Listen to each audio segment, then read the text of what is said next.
Being busy is not a badge of honor, especially if you're not productive. Hey Driven Mofos, welcome back to another episode of The Underestimated Entrepreneur. Today, let's talk about being productive, being busy, and also why being busy is probably a very bad metric in life. Now, if you don't know who I am, I'm Michael Mojo. I'm the founder of Mojo Human Performance Institute. We focus on business, mindset, and lifestyle hacking for driven mofos. And the reason why I do these episodes is because most people waste their life, and I just don't want you to be one of them. So let's talk about being busy. Being busy is a label that most people use, doesn't really mean anything. It just means that for the majority of people, that they're not effective, that they're not efficient, that they're not doing productive shit. It just means that they're running around like idiots. That's really the harsh truth about the idea of being busy. Now, I used to say all the time, I'm busy. But when I look back at a lot of those times, I was busy because I was not effective. And over the years, we've had staff who I watch, they run around absolutely flat stick all the time, and they're always fucking erratic and crazy. And then at the end of the month, you look at the work that they've produced, and the majority of it's just trash. And you go, well, how are they so busy but not achieving great things?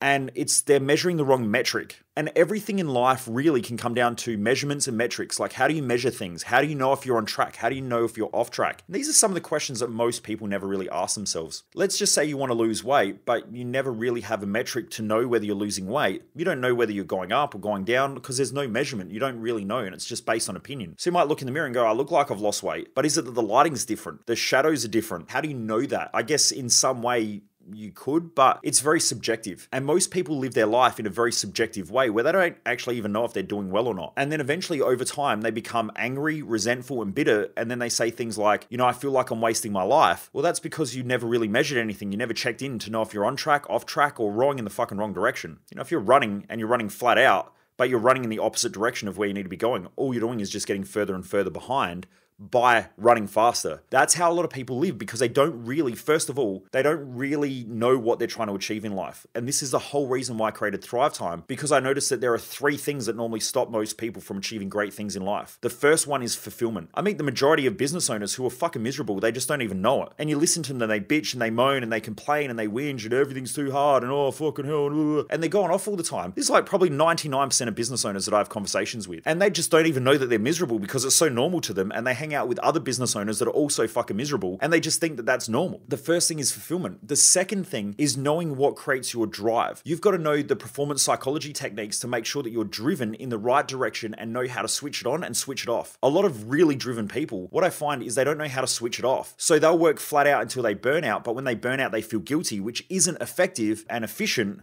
or even productive for their recovery, for their mindset.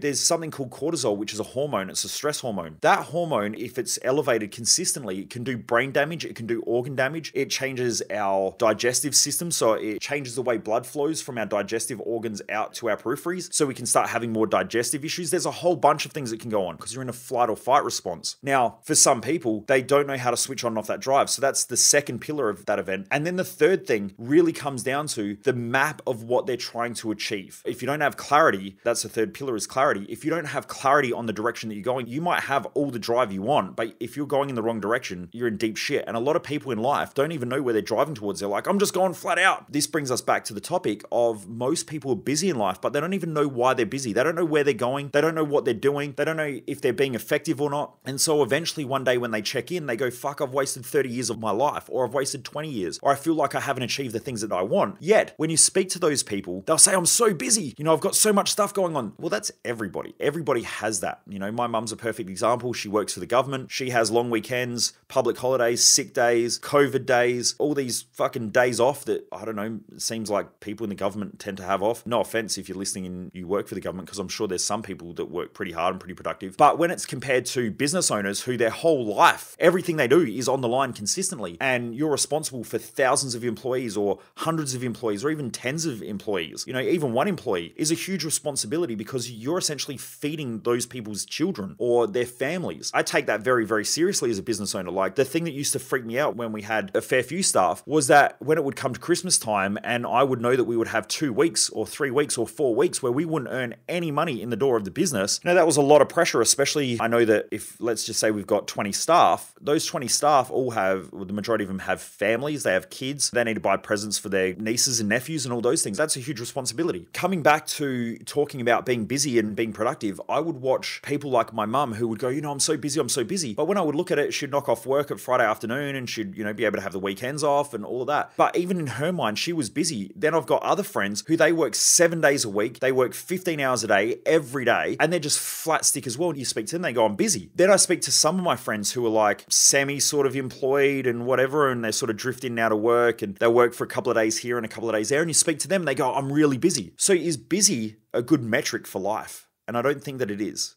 because I think if you ask anybody, they're busy. Okay, very few people say I'm not busy or I've got shitloads of time available, because we chock our time with 24 hours worth of stuff every day. That clock restarts at midnight and it gives us another 24 hours and we can fill it with whatever we want. We can fill it up with watching TV and watching a whole reruns of the Ellen DeGeneres show. I don't know if anyone watches that. I don't. But my point is, we fill that time, or we use that time, we utilize that time that's available. And so we have 24 hours every day, which we fill up with whatever we want. And then at the end of the 24 hours, it's gone and we start again. I don't really even think of time management as time management. It's essentially action management. We just manage the actions and the stuff that we fill our 24 hours with. And some people fill their 24 hours with 12 hours worth of sleep. That just means that they've got another 12 hours to do whatever they want throughout the day. Some people have 5 hours sleep and then they fill their day with a whole bunch of other stuff. So we're all using 24 hours and we just fill it up with whatever we want. That really brings up the question, how do we know whether we're achieving great things in life and whether we're on track or off track or those sort of things? Now, you can come along to Thrive Time. I'm not here to sell you that. You can come along if you feel like this stuff resonates with you or you enjoy learning from me. Come along and learn. I guarantee it'll make you more effective. You'll achieve probably a shitload more in life and you'll probably feel a lot more fulfilled. We teach one of the world's most advanced mental and emotional balancing tools in that event. And we've had a lot of people in the healthcare industry, the medical industry will come through and learn this stuff as well, because it's pretty groundbreaking. But anyway,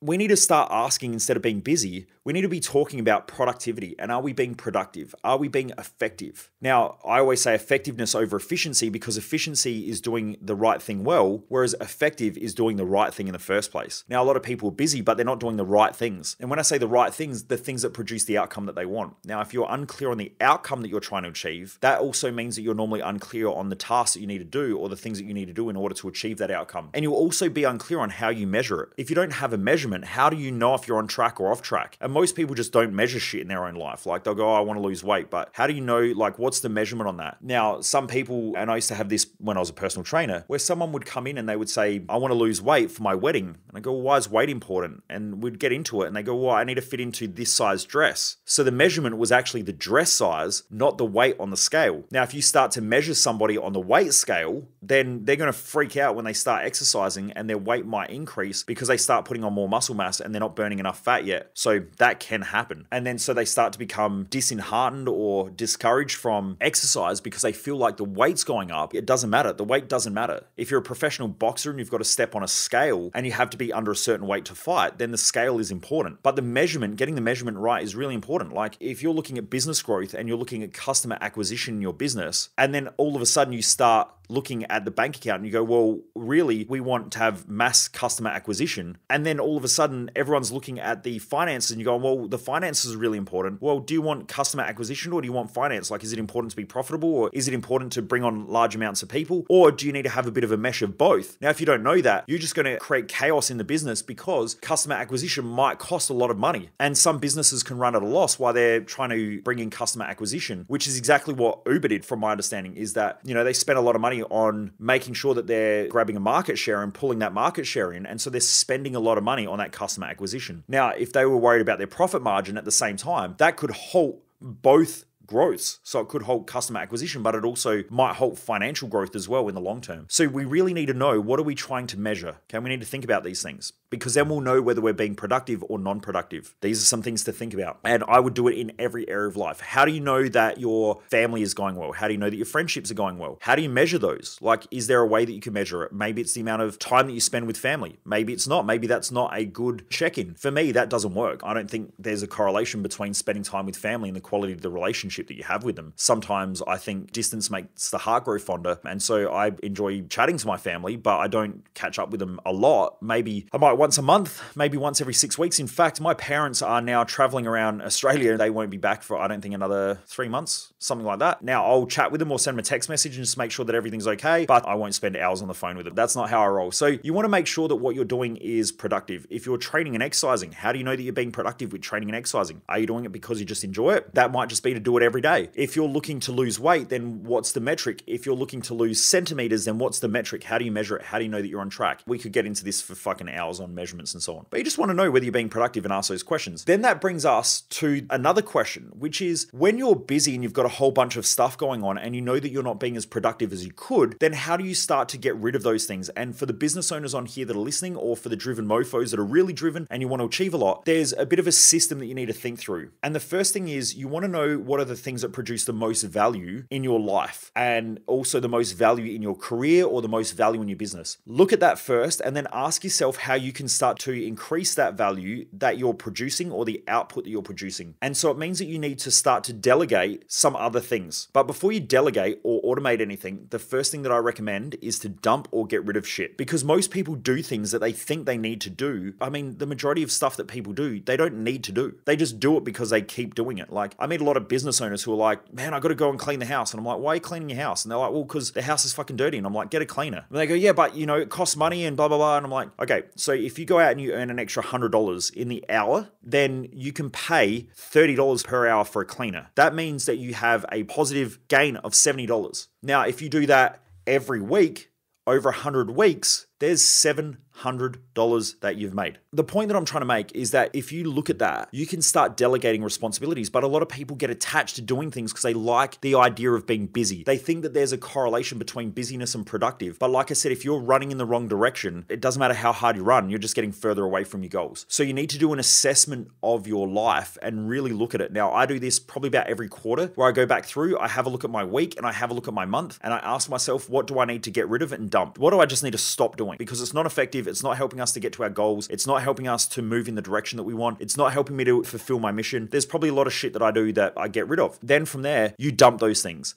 Then the things that are left, ask yourself, can I automate them? Is there some sort of software or some sort of an automation tool where I can just automate things? So for instance, like we have a gardener who comes and mows the lawns and everything like that. Because I delegate that responsibility, I can make more money per hour than what I pay for them. So I delegate that responsibility, which is what business owners need to consistently do, is figure out what they need to delegate. Then what happened was I would message him every 3 to 4 weeks and say, can you come and mow the lawns? And I would do that consistently. And then one week it's Monday and the lawns are getting a bit high and there's weeds and shit growing in the garden. And I go, oh, I better message him. And then I message him and he goes, oh, I'll be there Monday, which is the following week. So then I have to consistently think about this. I walk out, I might forget the next time to book him in. And so it became a pain in the ass. So then what I did was I just said, look, book me in every 3 weeks on Monday or on Friday is our time. Just book me in every 3 weeks. And I just want you here Friday or Monday every 3 weeks. And that's it. Then I never have to think about it again. I used to do a lot of our banking where I would go in and same as Jess, where we would go in and pay things or pay bills. After a while, we just automated them because we knew that, it's around about this amount of price. So we put that into an account and then it just gets automated and taken out. Now, some people don't like doing that because they go, what happens if they overcharge and blah, blah, blah. Go back through and have a look and check on all that stuff once a month. But you can see if you've paid an excess amount, go back and get a refund. Like it's not that big a deal. But people make small things big because they don't really have anything big to worry about. And you'll find this with people who are non-productive. They get caught up in the small things that don't matter, which is why the majority of people watch the news. It's why the majority of people get caught up in fucking sport and all that stuff. And then they get into all this drama that they don't need. They get caught up in other people's bullshit. Now, I'm not saying that sport's a bad thing. Like if you love it, love it. But I mean, a lot of people get caught up in the drama of sport. Like I hear people all the time, that fucking team's shit. And then they get caught up in these big conversations around sport. How does that sport help you live and make life more enjoyable? Like you're sitting in the grandstand. You can't do a fucking thing about it. Whether your team wins or loses, you can't do anything about it. And it's there for mass entertainment. And most people need to be entertained. But most people's life's a fucking joke. Like if they just look in the mirror, they'll see that their life's fucking entertaining for people around them to watch because they're just not doing shit that's effective and efficient. Now it's pretty rough. Now, some people like watching sport because of other reasons. I've got some friends of mine and some people that I know who they get paid to watch sport because they either do a blog or they do a vlog or they do, a podcast or they do something else about the sport. So over time, they end up creating a career that they want. A guy I went to school with, he's a radio announcer and he's always doing shit. He's at almost every sporting event, but he gets paid to be there. He's not someone who pays their hard-earned money to be there, to sit in the grandstands, to get all the emotional, stressed out, all that sort of stuff about a game that they can't control. Now, I also have another client of mine who is an investment banker, and he's very strategic. Now, he watches sport because he loves the strategy. I personally love watching not so much the sport, but I love watching interviews about the athletes and all that stuff because it gives me an insight into their mindset and their psychology and how they win. And are there things that I can teach or things that I can learn from them and congregate all this information, which makes me achieve more and be more productive, but also earns me an income? So you really want to think about these things. Like, you can do whatever you want with your life. Like, I'm not going to judge anyone. I'm not going to criticize anyone. It's just I'm saying things that are blunt and how they really are, so that some people out there go, you know what, fuck, I'm spending every weekend watching like 8 hours worth of sport over a whole entire weekend. Am I really doing the things that make me fulfilled in life, or am I just doing things that take me out of my bad decisions and my mental chaos for 8 hours? Now, for most people, that's the case. That's the reason why they watch sport. Now, for some people, they love the environment. They love the experience of sport. For some people, they love the strategy. Everyone has a different reason to watch sport if they do watch sport, but you really need to check in with yourself and ask yourself, is this making me more productive? Is this helping me to be more effective in life? Is this really giving me what I want? Because you're essentially writing off the days of your life. Every day we're getting a day closer to dying, whether we like it or not. At the end of every week, you're a week closer to dying. Now, this year, something that freaked me out is this year I turned 39. I remember my 30th birthday, and it only felt like 2 or 3 years ago. And I remember sitting on the couch being miserable and not wanting to celebrate my birthday because I was like, I haven't achieved anything. At that time, I was still struggling financially. I didn't make my first million until I turned 31, but I wanted to be a millionaire by the age of 30. I was working my ass off and hadn't achieved anything. Like, it just stressed me out. I remember thinking then, shit, I only had my 21st that felt like a year ago, and now I'm 30. And then now I'm getting close to 40, and I'm like, fucking hell, this time's flying. But most people just waste their life doing things like, essentially, if you're watching sport every weekend and you're watching 8 hours of sport, you multiply that over 52 weeks of the year, then you multiply that over 10 years, like that's a lot of fucking time. It's crazy. It's like thousands of hours worth of time that you're just chewing away in your life for something that might not ever be meaningful to you. Like, it might mean nothing if you actually check in. And I didn't realize this because when I was younger, I used to watch a lot of sport and I used to get caught up in other people's drama. And, a lot of my friendship circles would bitch and moan and complain and whinge and whine and all of that sort of stuff. And I'd get caught up on weekends talking about other people and blah, blah, blah. And then after a while, I was like, why am I doing this? Why? Like, what am I getting out of it? Is this helping me to live more effectively? Is it helping me to be more efficient in life? Is it making my life more valuable? Or is this just a distraction? Is this something that I'm doing because it distracts me from things that are emotional for me? If I'm getting caught up in other people's drama and bitching and moaning consistently about other people, when I'm talking about how everybody else around me lives and I'm doing it consistently, am I doing this because it's just a distraction from my own shitty choices in life? Am I watching sports every weekend, which I used to do? I mean, I do enjoy watching motor racing and things like that every now and again. I do enjoy watching sport every now and again, but I also know that I used to do it because it was a distraction. I used to think that it was fun, and I would convince myself, I'm like, no, it's really good. I love sport. I love watching sport, but I didn't. I love the distraction. And I also love connecting with friends. But when everyone was sitting around connecting over sport, all we did was just give each other shit and,